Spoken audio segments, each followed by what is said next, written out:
Radio Publique Africaine.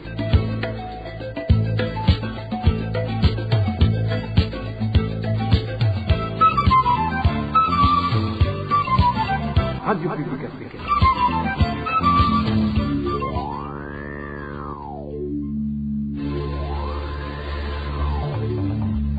C'est le moment de suivre le journal parlé en français. À la présentation, Émile Nivasumbo.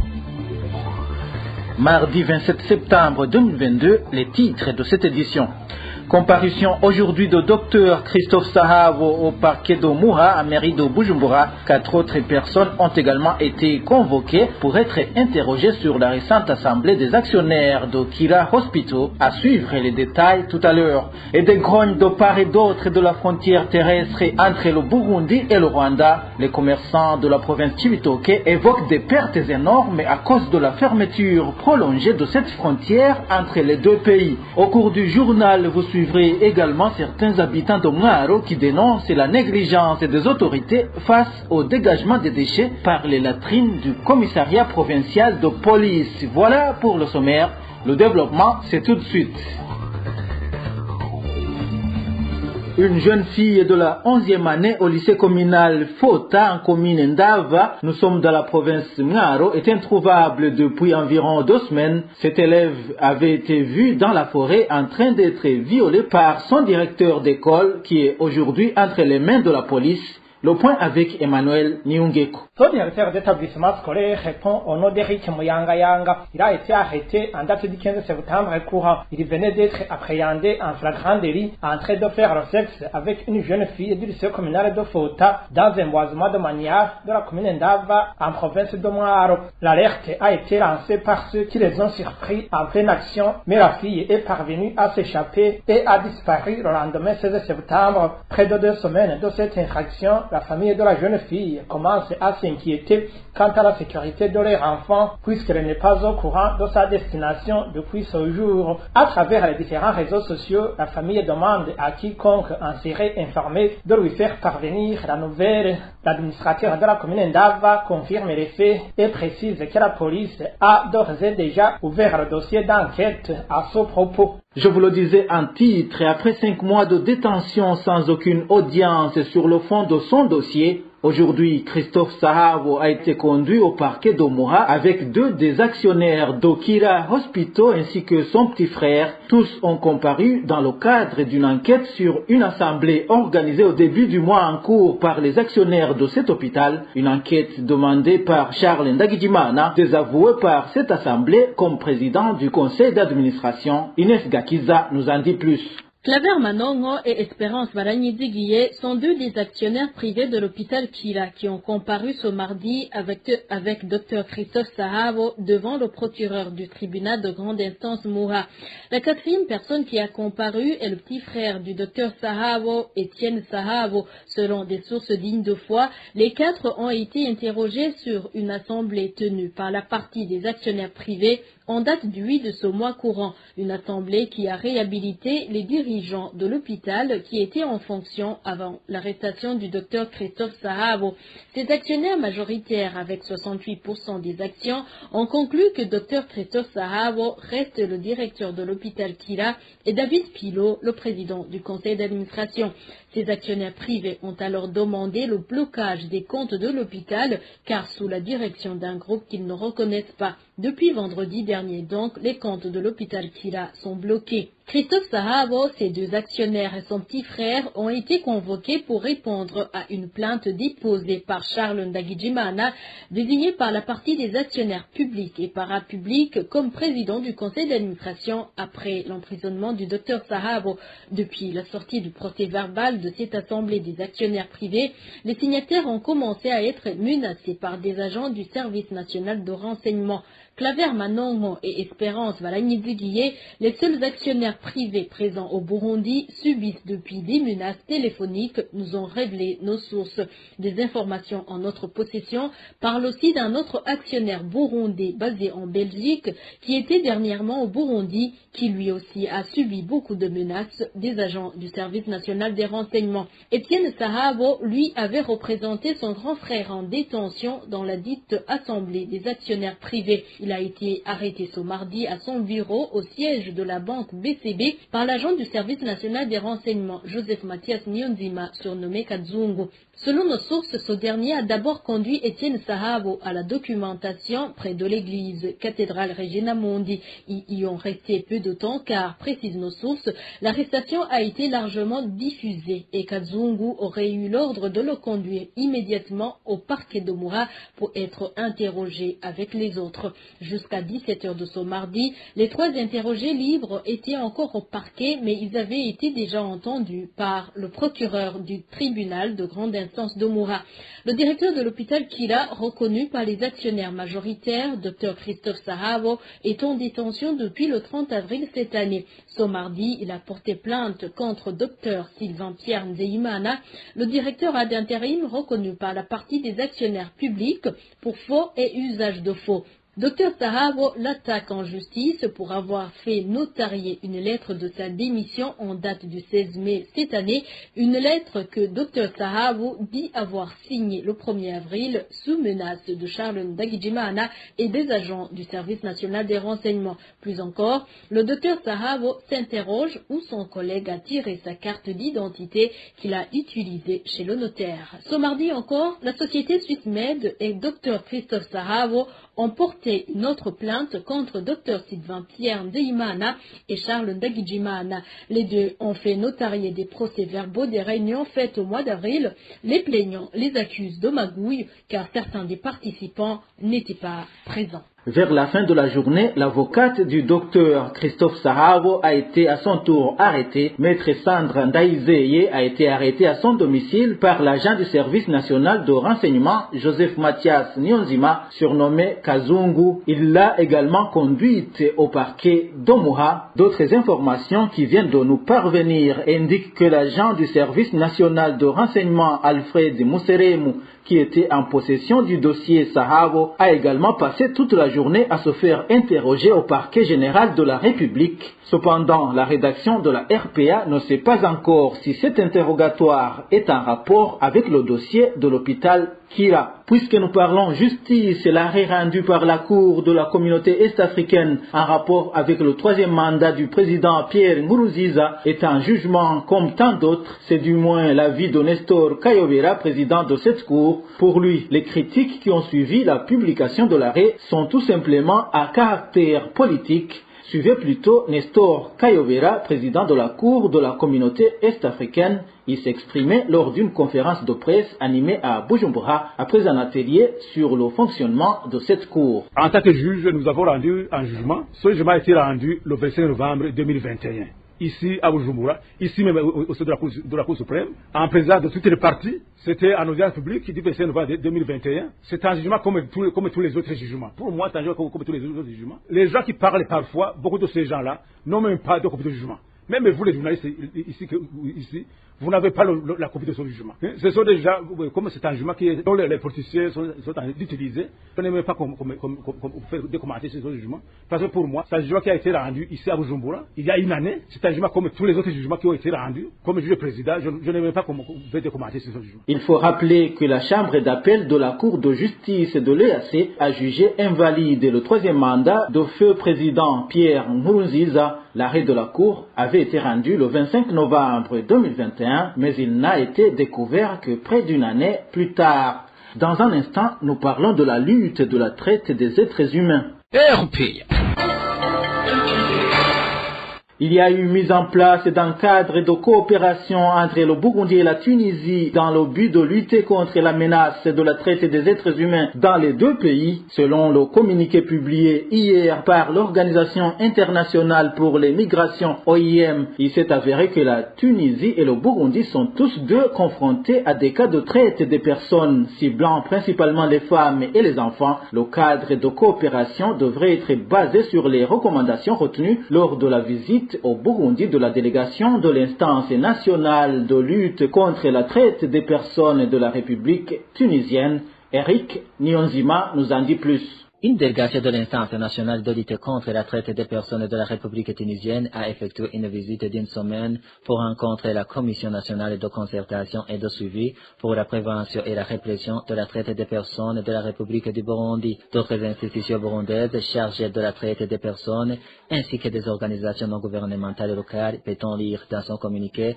de presse de l'OIM sorti son lundi. La traite des êtres humains, écrit l'OIM dans son communiqué, est un crime grave qui constitue une forme moderne d'esclavage. Elle se produit partout dans le monde et touche presque tous les pays, y compris le Burundi. L'OIM précise dans son communiqué que le Burundi est un pays d'origine, de transit et dans certains cas de destination. La visite de la délégation tunisienne s'inscrivait dans le cadre du projet Améliorer la sécurité humaine des communautés touchées par la traite des personnes au Burundi. Ce projet est financé par le Royaume des Pays-Bas et a été organisé par le bureau de l'OIM au Burundi et en Tunisie. Au terme de la visite, il a donc été formulé des recommandations spécifiques.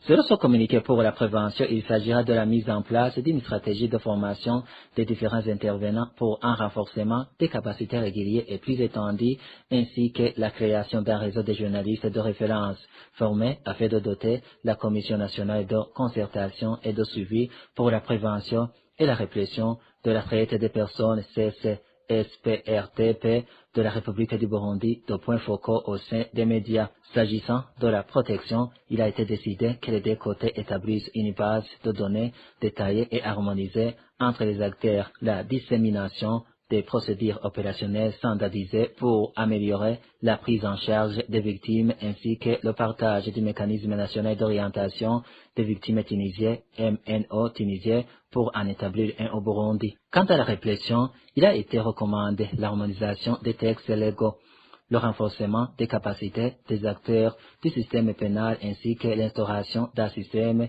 de registre spécifique au dossier des cas de traite. Pour rappel, dans son communiqué du 28 juillet 2022, l'Organisation internationale pour l'immigration, OIM, avait annoncé avoir identifié 1735 victimes de la traite au Burundi depuis 2017. Dans notre série de reportages sur les violations des droits de l'homme imputées à l'administrateur de la commune Kayogoro, aujourd'hui nous vous brosserons le portrait de cet administratif qui semble être au-dessus de la loi, Josiane Mouzanez. Âgé de 43 ans, Antoine Daïla-Guidjé est né sur la colline Bujondi, commune Kayogoro de la province Makamba. Marié, il est père de 2 enfants.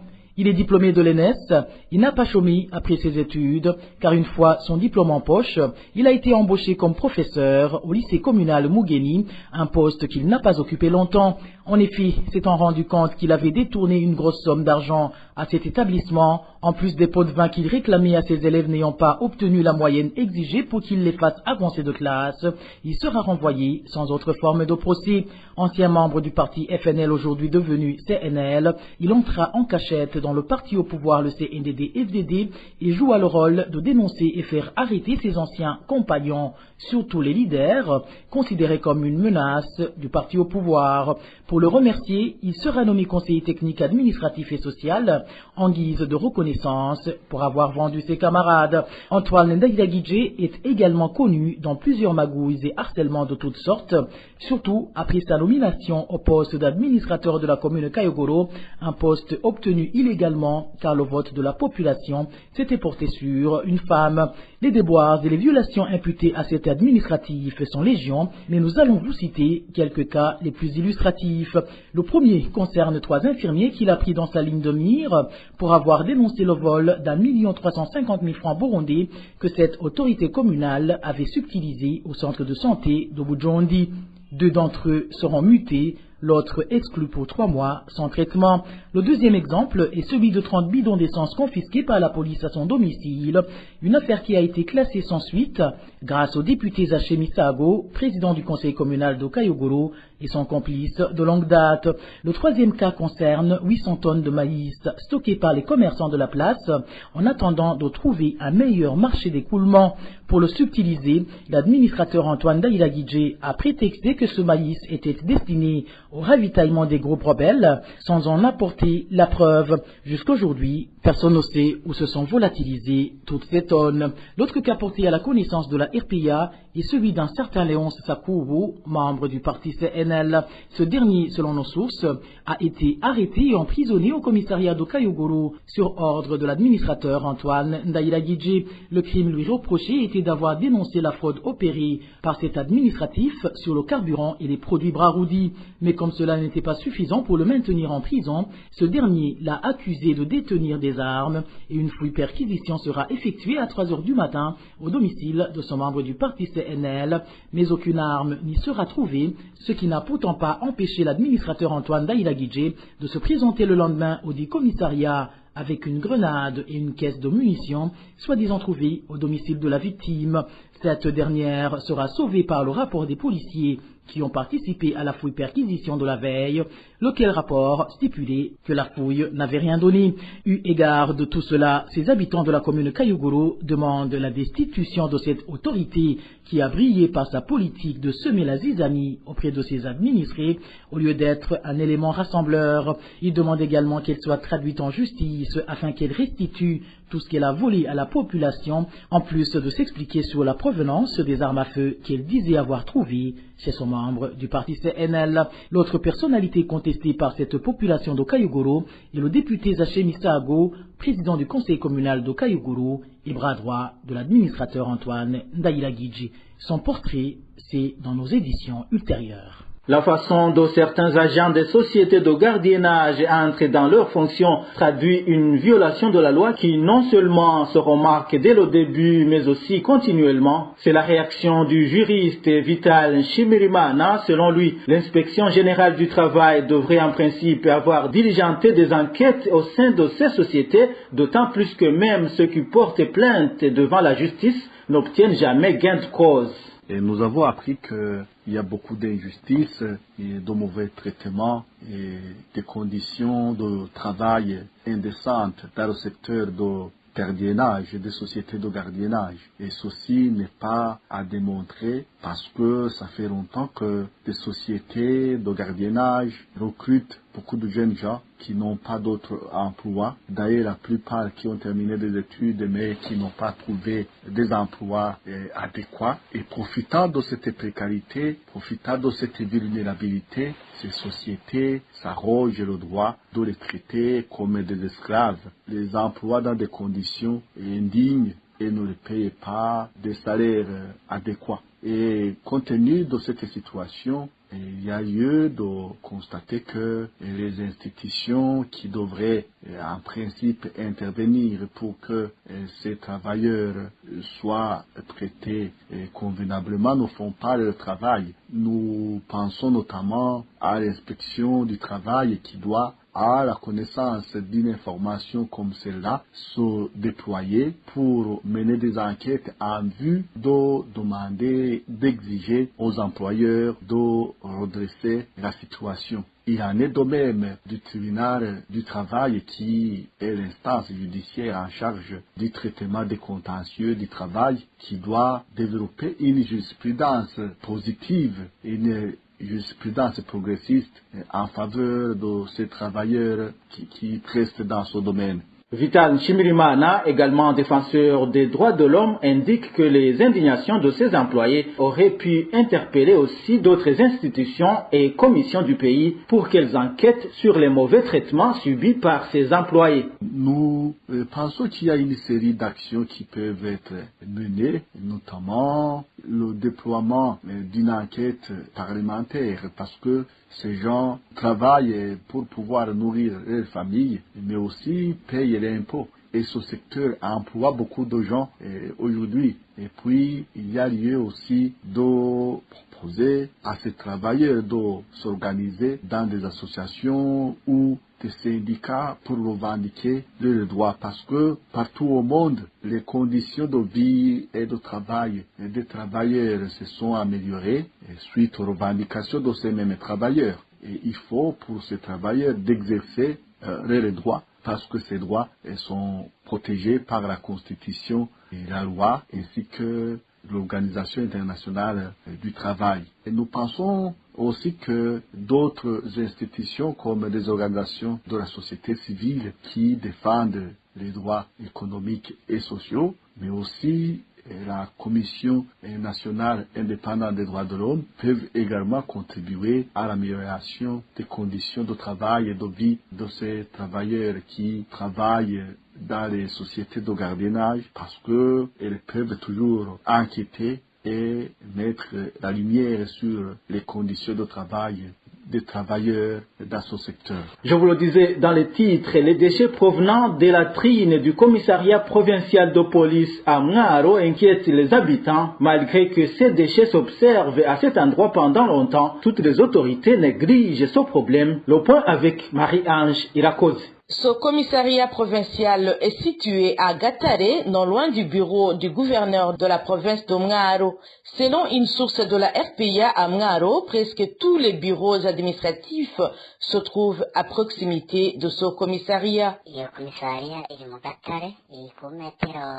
Ce commissariat se trouve à Gatare, à 600 mètres du bureau du gouverneur. Près du bureau du gouverneur, il y a le bureau du médecin provincial et celui du directeur provincial de l'éducation. Juste à quelques mètres, il y a un autre bureau du quartier de la République. En un mot, tous les bureaux des autorités provinciales sont à proximité de ce commissariat. Les déchets de latrines de ce commissariat provincial de la police se déversent sur une route empruntée souvent par toutes les autorités pour se rendre à leur bureau. L'indifférence de ces dernières face à cette insalubrité pousse les habitants de les accuser de négligence. C'est très frustrant, honteux, voire incompréhensible de voir ces déchets provenant des latrines de ce commissariat se jeter depuis longtemps dans la route, au vu et au su des autorités. Même l'administrateur de la commune d'Isozi passe souvent sur cette route pour se rendre à son bureau. Ce n'est que de la négligence des autorités, car tout le monde connaît la situation.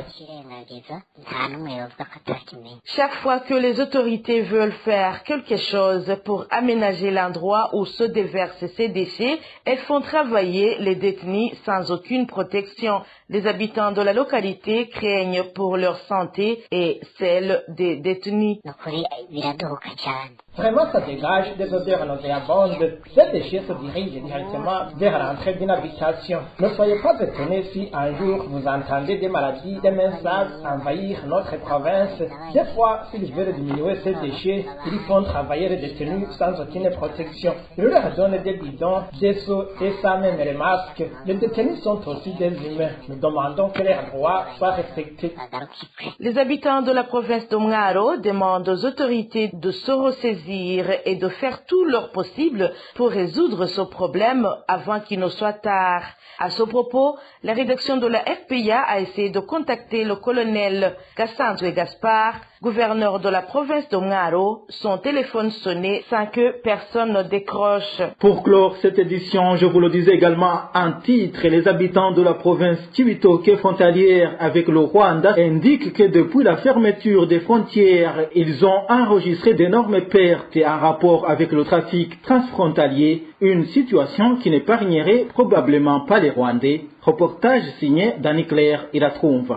Ces habitants de la province de Cibitoke, vivant près de la frontière burundo-rwandaise, indiquent qu'ils exerçaient un commerce transfrontalier avant la fermeture des frontières entre les deux pays. À l'époque, ils pouvaient écouler leurs marchandises au Rwanda, dont les plus prisés étaient les ndagara et les poissons mukeke. Ils enregistraient des bénéfices, ce qui n'est plus le cas aujourd'hui avec la fermeture des frontières. Nous partions avec des indagara et des mikeke et nous retournions au Burundi avec beaucoup d'argent. Tenez, 10 000 francs rwandais s'échangeaient à plus de 30 000 francs burundais. Mais aujourd'hui, c'est un problème. Les habitants indiquaient que les Rwandais venaient souvent et aussi vendre et s'approvisionner au Burundi. La monnaie rwandaise est forte par rapport à la monnaie burundaise. Quand les Rwandais venaient au Burundi, ils achetaient beaucoup de produits sans se soucier de la qualité. Ils les vendaient chez eux et généraient beaucoup de bénéfices. Ces habitants de la province de Cibitoke demandent que les frontières soient rouvertes pour qu'ils reprennent avec le commerce transfrontalier et qu'ils aient de quoi pour faire vivre leur famille. Voilà, c'est par ici que nous mettons un point final au journal du 27 septembre 2022. Merci à vous tous qui nous avez suivis. À la présentation, c'était Émile Niwasumba. Au revoir.